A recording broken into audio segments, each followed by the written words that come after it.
Five Nights at Freddy's 4 is a very controversial game in the community. It shook up everything we thought we knew about the series, confirmed a theory the community despised, and left us with more questions than we had before. It's the bridge between the simpler pre-book lore and the post-book sister location lore. It served as both a finale to the series and the start of a new era. Because of this, many longtime FNAF fans have a grudge against it, and it's regarded as one of the weakest of the franchise. Well, I'm here to tell you they're all wrong. FNAF 4 is a great game. It's probably the best or second best in the franchise. It's top 3 for sure. I'll be analyzing this game from 3 angles. From a horror perspective, from a game perspective, and from a lore perspective. Oh, and very little people who watch my videos are actually subscribed, so you should subscribe to me to not miss the rest of the videos in FNAF month.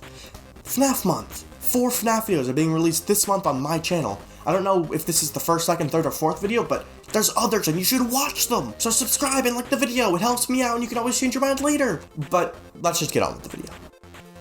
I think where this game shines the brightest is how it does the horror. It's the scariest game in the franchise, probably beating out FNAF 1, and definitely beating out 2 and 3, because those really aren't very scary at all. What makes FNAF 1 and 4 scarier than 2 and 3? Well, pretty much everything. For starters, the atmosphere. In FNAF 2, the office you're in is pretty well lit, and while there aren't doors or anything to protect you, you're in a pretty large room, so you feel more safe. There's also less white noise in the background to distract you from what's important, the animatronics' moving sounds. Plus, for some reason, Scott decided to put an alarm whenever you're in danger, like, why? It's such a dumb decision. Part of what made FNAF 1 so scary is that you wouldn't know where the animatronics are and you're scrambling and looking at all the cameras trying to find them. But in FNAF 2, they let you know that an animatronic is close to you. It's really dumb. In the earlier nights, you know when an animatronic is about to get you when you're less experienced with the game. And in later nights, the alarm just never fucking stops blaring. FNAF 3 is arguably worse. None of the horror feels earned. The cameras and other mechanical equipment all fail for literally no reason. The cameras are terrible, you can't fucking see anything.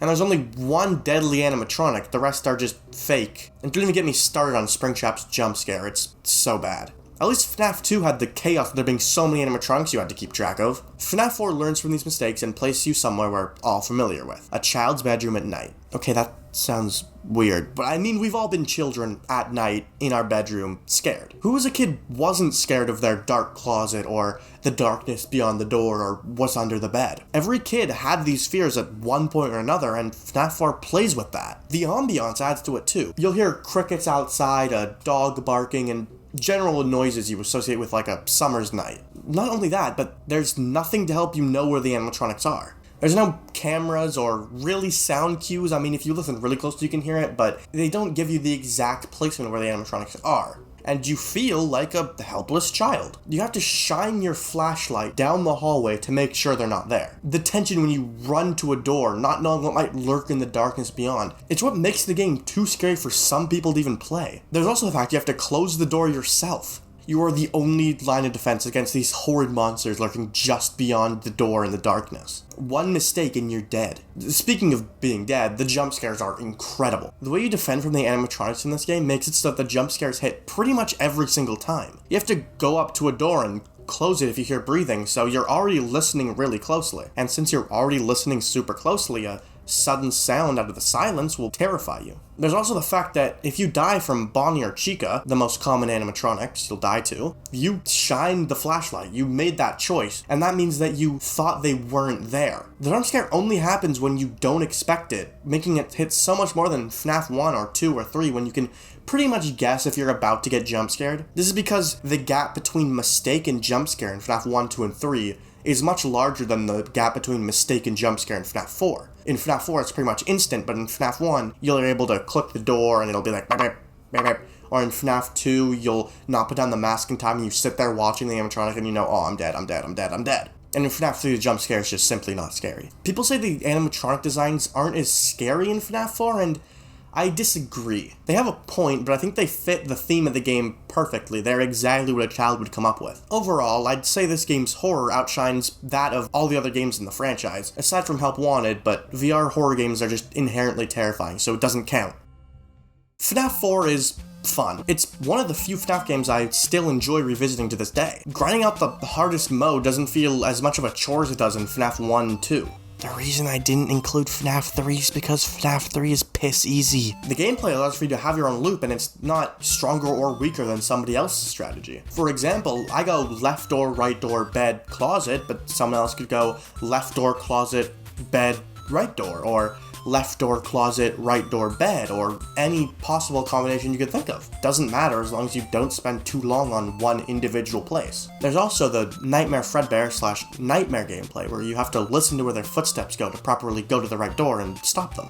It was very smart of Scott to have the hardest modes switch between the regular gameplay and the Nightmare gameplay halfway in between, so it doesn't feel like you're doing the same thing over and over again for like 6 minutes straight. It makes it harder and it keeps you on your toes. Overall, I'd say that this is one of the most fun games in the series. Again, aside from the VR game, but VR games are just inherently fun, so again, it doesn't count.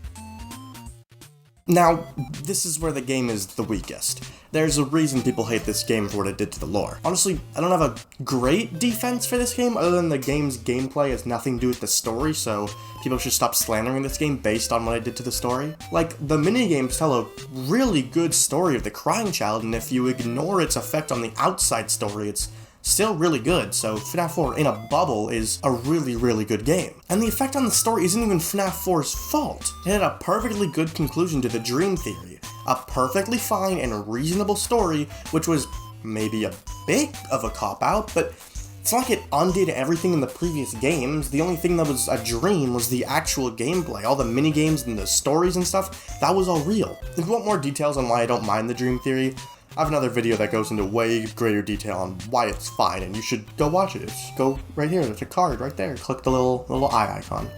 Click it. Click it. After you watch this video, after you finish watching the video, there's not very long left. You can look at the runtime, there's like probably not even a minute left, I don't know. I haven't made the video yet, I'm still filming it. None of that's gonna say in, probably.